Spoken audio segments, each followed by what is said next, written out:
Hi, എല്ലാവർക്കും നമസ്കാരം. ഇന്ന് നമുക്കൊരു ബിരിയാണി ആയാലോ? എന്നത്തേൽ നിന്നും വ്യത്യസ്തമായ ഒരു മാഞ്ഞാലി ബിരിയാണി ഉണ്ടാക്കിയാലോ? അപ്പോൾ അതെങ്ങനെയാണ് തയ്യാറാക്കുന്നതെന്ന് നോക്കാം. ബിരിയാണിക്കുള്ള ചിക്കൻ തയ്യാറാക്കാൻ വേണ്ടി 750 ഗ്രാം ചിക്കനാണ് കഴുകി വൃത്തിയാക്കി വെച്ചിരിക്കുന്നത്. മഞ്ഞൾപ്പൊടി ഇട്ട് കഴുകിയത് കൊണ്ട് മഞ്ഞൾപ്പൊടി ഇടുന്നില്ല.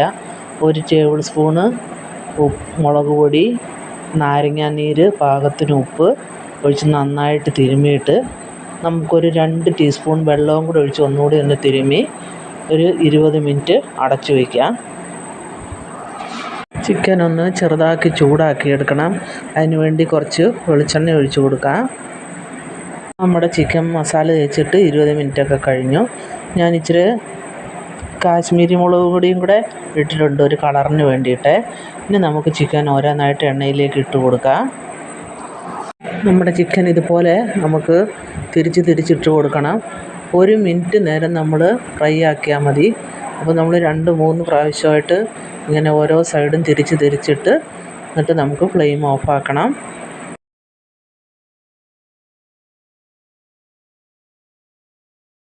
ഒരു മിനിറ്റ് കഴിയുമ്പം നമ്മൾ 1 ഗ്ലാസ് വെള്ളവും കൂടി ഒഴിച്ചു കൊടുക്കാം. എന്നിട്ട് നന്നായിട്ടൊന്ന് തിളയ്ക്കട്ടെ. ഒരു 10 മിനിറ്റ് നേരം ഇരുന്ന് വേവണം. അപ്പം നമുക്കൊന്ന് അടച്ചു വയ്ക്കാം. ഇനി നമുക്ക് അടച്ചു വയ്ക്കാം. 10 മിനിറ്റ് ആയി കഴിയുമ്പം നമ്മൾ നമ്മുടെ ചിക്കൻ ഇതുപോലെ ഒരു സൈഡിലേക്ക് ഇങ്ങനെ മാറ്റി വയ്ക്കണം. മാറ്റി വെച്ചിട്ട് ആ ചാറ് മുഴുവനും ഇങ്ങ് ഊറ്റിയെടുക്കണം. ചാറ് മുഴുവനും ഇതുപോലെ നമുക്ക് കോരിയെടുക്കാം. ഇനി ഇച്ചിരി ഓയിൽ ഒഴിച്ചു കൊടുക്കാം. നമുക്ക് ചിക്കനെല്ലാം ഇതുപോലെ എണ്ണയിലിട്ട് വഴറ്റി കോരി മാറ്റാം. നമുക്കിനി ആ എണ്ണയിലേക്ക് തന്നെ ആദ്യം കുറച്ച് കറിവേപ്പില ഇടാം. ഇനി ഒരു 2 സവാള കട്ട് ചെയ്തും കൂടി ഇട്ട് നന്നായിട്ട് വഴറ്റണം. 1 ടീസ്പൂണ് ഉപ്പ് പൊടിയും കൂടി ഇട്ട് വഴറ്റാം. 1 ടീസ്പൂൺ ഇഞ്ചി പേസ്റ്റ്, 1 ടീസ്പൂൺ വെള്ളുള്ളി പേസ്റ്റ്, 3 പച്ചമുളക് കട്ട് ചെയ്തത്, 2 തക്കാളി കട്ട് ചെയ്തതും കൂടി ഇട്ട് എല്ലാം കൂടി നന്നായിട്ട് നമുക്ക് വഴറ്റണം. ലോ ഫ്ലെയിമിൽ ഒരു 10 മിനിറ്റ് അടച്ചു വയ്ക്കാം. 1 ടീസ്പൂൺ മുളക് പൊടി, 1 ടീസ്പൂൺ മല്ലിപ്പൊടി, 1/2 ടീസ്പൂൺ മഞ്ഞൾപ്പൊടി നന്നായി വഴറ്റാം. ഇനി നമ്മൾ മാറ്റി വെച്ചിരുന്ന ഗ്രേവി ഒഴിച്ചു കൊടുക്കാം. എന്നിട്ട് നന്നായിട്ട് മിക്സ് ചെയ്യണം. ഇനി നമുക്ക് ഒരു 1/2 ഗ്ലാസ് വെള്ളം കൂടി ഒഴിച്ചു കൊടുക്കാം. ഇനി ഇച്ചിരി ചെറുനാരങ്ങ നീര് ഒഴിച്ചു കൊടുക്കാം. നന്നായിട്ടൊന്ന് ഇളക്കിയിട്ട് നമ്മൾ എടുത്ത് വെച്ചിരുന്ന ചിക്കനും കൂടി ഇട്ട് വഴറ്റിയിട്ട് അടച്ചു വയ്ക്കാം. ഇടയ്ക്കൊന്ന് തുറന്ന് ഇതുപോലെ ഇളക്കി കൊടുക്കണം. ഒരു മീഡിയം ഫ്ലെയിമിൽ വേണം തയ്യാറാക്കാൻ. ഇനി ഇച്ചിരി ഗരം മസാലപ്പൊടി ഇടാം. ഇത് നിർബന്ധമില്ല, ഇട്ടാൽ കറിക്ക് കുറച്ച് സ്വാദ് കൂടും. ഇനി ഒരു 2 ടീസ്പൂൺ നെയ്യ് ഒഴിച്ചു കൊടുക്കാം. നെയ്യ് ഒഴിച്ച ശേഷം നന്നായിട്ടൊന്ന് വഴറ്റാം. ഈ ചിക്കനിൽ നമ്മൾ മല്ലിച്ചപ്പ് മാത്രമേ ചേർക്കുള്ളൂ, പുതിന ചേർക്കില്ല. അപ്പോൾ കട്ട് ചെയ്ത് മല്ലിച്ചപ്പ് കുറച്ചിട്ട് കൊടുക്കാം. നമ്മുടെ മാഞ്ഞാലി ബിരിയാണിക്കുള്ള ചിക്കൻ ഇവിടെ റെഡി ആയിട്ടുണ്ട്. ഇനി നമുക്ക് റൈസ് തയ്യാറാക്കാം. ഫ്ലെയിം ഓഫാക്കാം. റൈസ് തയ്യാറാക്കാൻ വേണ്ടി നമുക്ക് ആദ്യം തന്നെ ചൂടായ ചെമ്പിലേക്ക് നെയ്യ് ഒഴിക്കാം. 2 സവാള കട്ട് ചെയ്തിട്ട് നന്നായിട്ട് വറുത്ത് കോരാം.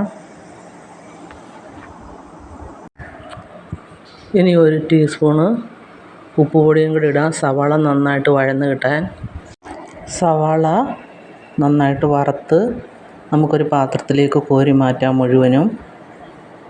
ഇനി നമുക്ക് കറുവാപ്പട്ട, തക്കോലം, ഗ്രാമ്പു, ഏലക്ക, പഴനയില എല്ലാം കൂടി നന്നായിട്ടൊന്ന് വഴറ്റാം. 1 ടീസ്പൂൺ ഇഞ്ചി പേസ്റ്റ്, 1 ടീസ്പൂൺ വെള്ളുള്ളി പേസ്റ്റ്, ഇത് നമുക്ക് നന്നായിട്ട് വഴറ്റാം. ഈ ഇഞ്ചി വെള്ളുള്ളി പേസ്റ്റ് ഇടാൻ ഇഷ്ടമില്ലെങ്കിൽ ഇടണ്ട. അറ്റം പിളർന്ന് 2 പച്ചമുളകും കൂടെ ഇട്ട് പച്ചമണം മാറുന്നവരെയും നമ്മൾ വഴറ്റണം. ഇഞ്ചിയുടെയും വെള്ളുള്ളിയുടെയൊക്കെ ആ പച്ചമണം മാറണം. ഞാനിങ്ങനെ റൈസ് വയ്ക്കുന്നത്, റെസ്റ്റോറൻറ്റുകളിൽ റൈസ് ഇങ്ങനെയാണ് വയ്ക്കുന്നത്. അപ്പോൾ ആ റൈസിന് നല്ലൊരു രുചി ഉണ്ടാവും. ഇനി നമുക്ക് അരി ഇട്ട് കൊടുക്കാം. ഞാൻ അരി കഴുകിയ ഉടനെ തന്നെ ഇട്ട് കൊടുക്കും. വെള്ളം വാലാനൊന്നും വയ്ക്കലില്ല. സാധാ പോലെ നമ്മൾ ചോറ് വയ്ക്കുന്ന പോലെ തന്നെയാണ് ചോറ് വയ്ക്കുക. അരി ഇട്ട് കഴിഞ്ഞ് നമ്മൾ അതിലുള്ള ആ വെള്ളമയം വറ്റുന്നവരെയും ഇതുപോലെ ഒന്ന് വഴറ്റി കൊടുക്കണം. ഇനി നമുക്ക് വെള്ളം ഒഴിച്ച് കൊടുക്കാം. പച്ചവെള്ളമാണ് ഒഴിച്ച് കൊടുക്കുന്നത്. 3 ഗ്ലാസ് അരിക്ക് 4.5 ഗ്ലാസ് വെള്ളം. ഇനി പാകത്തിന് ഉപ്പും കൂടി ഇട്ടിട്ട് നമുക്ക് അടച്ചു വെക്കാം. തിളയ്ക്കുന്നവരെ തീ കൂട്ടിയിടണം. തിളച്ച് കഴിയുമ്പോൾ മീഡിയം ഫ്ലെയിമിൽ ഇടണം. കുറച്ച് നാരങ്ങ നീരും കൂടെ ഒഴിച്ച് നമുക്കൊന്നും കൂടി ഒന്ന് ഇളക്കി അടച്ചു വെക്കാം. നാരങ്ങ നീര് ഒഴിച്ചാൽ ചോറ് കുഴഞ്ഞു പോവില്ല. നമ്മുടെ റൈസ് ഒരു 1/4 വേവാകുമ്പോൾ നമുക്ക് കട്ട് ചെയ്ത് വെച്ച ക്യാരറ്റ് ഇട്ട് കൊടുക്കാം. ക്യാരറ്റ് ഇട്ട് ഇതുപോലെ നന്നായിട്ടൊന്ന് ഇളക്കി കൊടുക്കണം. ക്യാരറ്റ് മാത്രമല്ല, ബീൻസോ പൈനാപ്പിളോ എന്ത് വേണമെങ്കിലും ഈ റൈസിൻ്റെ ഉള്ളിൽ ഇട്ട് കൊടുക്കാം. നമ്മുടെ മാഞ്ഞാലി ബിരിയാണി നമ്മൾ പാത്രത്തിലേക്കാക്കുമ്പോൾ ഇതുപോലെ വേണം വിളമ്പാൻ.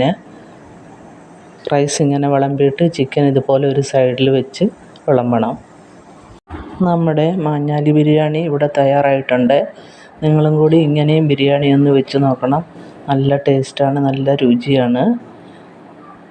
ഈ വീഡിയോ നിങ്ങൾക്ക് ഇഷ്ടമായെങ്കിൽ സബ്സ്ക്രൈബ് ചെയ്യാത്തവർ സബ്സ്ക്രൈബ് ചെയ്യണേ.